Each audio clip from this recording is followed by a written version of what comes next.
Shalom, shalom, les bien-aimés, c'est votre serviteur, le pasteur Bienvenu Massia. Je suis présentement en Mbandaka, dans la ville de Mbandaka. C'est précisément dans la République démocratique du Congo. Là où nous sommes venus, par la grâce de Dieu, parler de la part de Dieu.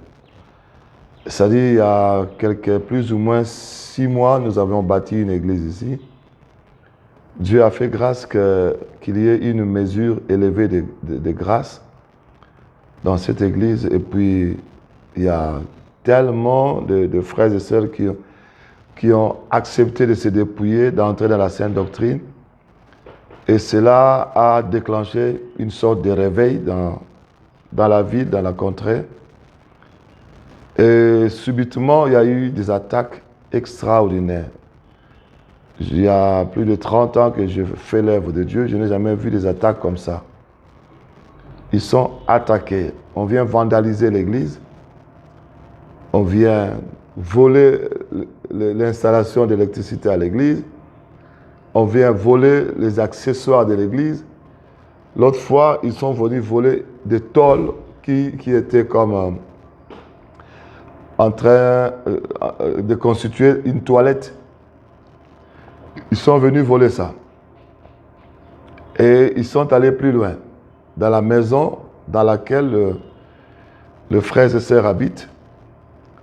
Ils habitent ensemble au nombre de plus ou moins 7 personnes. Les voleurs sont venus la nuit les attaquer. Tout nus. Ils avaient des instruments pour faire du mal aux frères. Ils sont venus sans vêtements. Ils étaient en train de dormir. Et curieusement, il y a un des serviteurs qui s'est réveillé, il a crié, ils se sont enfuis.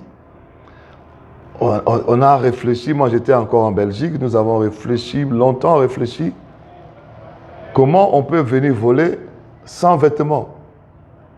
Et comment il peut venir voler les gens qui n'ont rien. Ils n'ont rien, presque rien dans la maison. Et pourtant, à gauche, à droite, il y a des gens qui ont beaucoup d'argent, ils ont des véhicules, ils ont tout ce qu'il faut qui peut susciter l'appétit du vol d'un voleur. Ils viennent voler chez les gens qui n'ont rien. Et ils sont venus nus. Quand ils se sont réveillés, ils ont crié. Et curieusement, ils habitent au premier niveau. Ils n'ont rien entendu comme bruit des gens qui descendent des escaliers ou comme bruit des gens qui sortent pour aller sortir de la parcelle. Ils n'ont rien entendu de tout ça. Ils sont disparus. On a commencé à réfléchir, c'est quoi? Mais curieusement, Dieu, dans son amour, dans sa miséricorde, il est allé localiser une sœur qui était dans la sorcellerie. Et la puissance de Dieu est allée la saisir. Elle a accepté Jésus-Christ. Elle a commencé maintenant à confesser. Au moment où elle était en train de confesser, elle a fait allusion à ces voleurs qui sont venus nus. Elle nous a dit ceci. Ce n'étaient pas des voleurs. C'était des démons qui ont revêtu de la chair. Des démons en chair. C'est pourquoi quand vous les avez remarqués et que vous avez crié, vous n'avez pas entendu le bruit des pieds qui couraient parce qu'ils étaient disparus. Mon frère, ma soeur, je vais vous dire la vérité. Priez pour nous. Moi, je suis présentement en Mbandaka, je suis en train de prêcher. Priez pour nous, soutenez-nous dans vos prières. Et elle a dit ceci. Lorsqu'ils ont envoyé ces 7 personnes nues, c'était des démons, avec des instruments pour tuer. Pour tuer les dirigeants de l'église, et finalement, l'église allait fermer. Pourquoi? Parce que l'église dérange la sorcellerie, la magie dans la contrée, dans la ville de Mbandaka. Et curieusement, la sœur qui était dans le groupe des sorciers qui ont commandité ce projet de mort, elle était là, spirituellement, avec tous les sorciers de la contrée. Ils étaient là dans la parcelle, invisibles, mais ils ont envoyé les 7 démons revêtus de la chair pour tuer. Et nous avons su, lorsque la sœur a décidé de se repentir, d'accepter Jésus-Christ, d'abandonner la sorcellerie. Et maintenant, elle a dévoilé, c'est là que nous avons su que ce n'était pas des voleurs.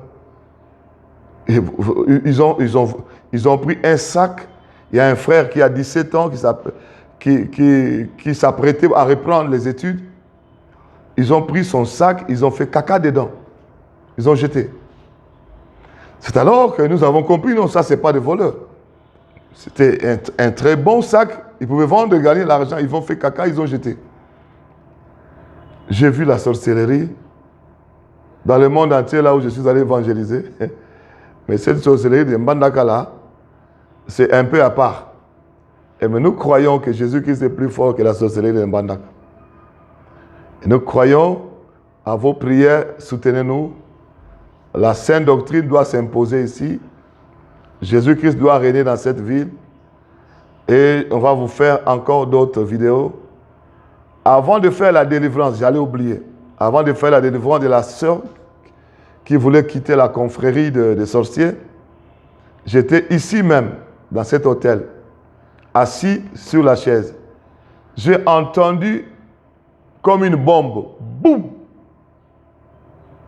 J'ai sursauté, alors que c'était un oiseau qui est venu, un grand oiseau, comme ça, qui est venu heurter la fenêtre, les vitres de la fenêtre. Boum! Comme une bombe. L'oiseau est tombé, il est mort sur place. Là encore, nous nous sommes dit, mais ça c'est quoi? Et finalement, quand on a commencé à prier pour la sœur, elle a non seulement avoué que les voleurs qui sont venus nus, c'était des démons, elle a également avoué que l'oiseau qui est venu pour heurter la fenêtre était envoyé pour tuer le pasteur bienvenu. Mon frère, vous vous rendez compte? Mais je ne sais pas si Dieu les a frappés d'aveuglement. Il est venu heurter. L'oiseau est mort sur place.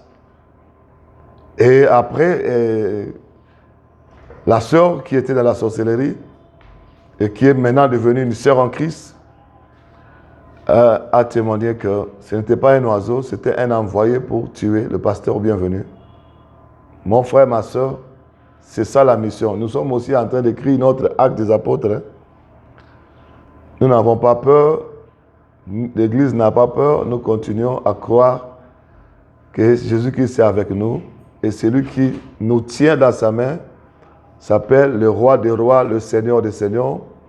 Devant lui, tout genou fléchit et devant lui, toute langue confesse qu'il est Seigneur. Soyez bénis, soutenez-nous dans vos prières. Dans le nom de Jésus-Christ.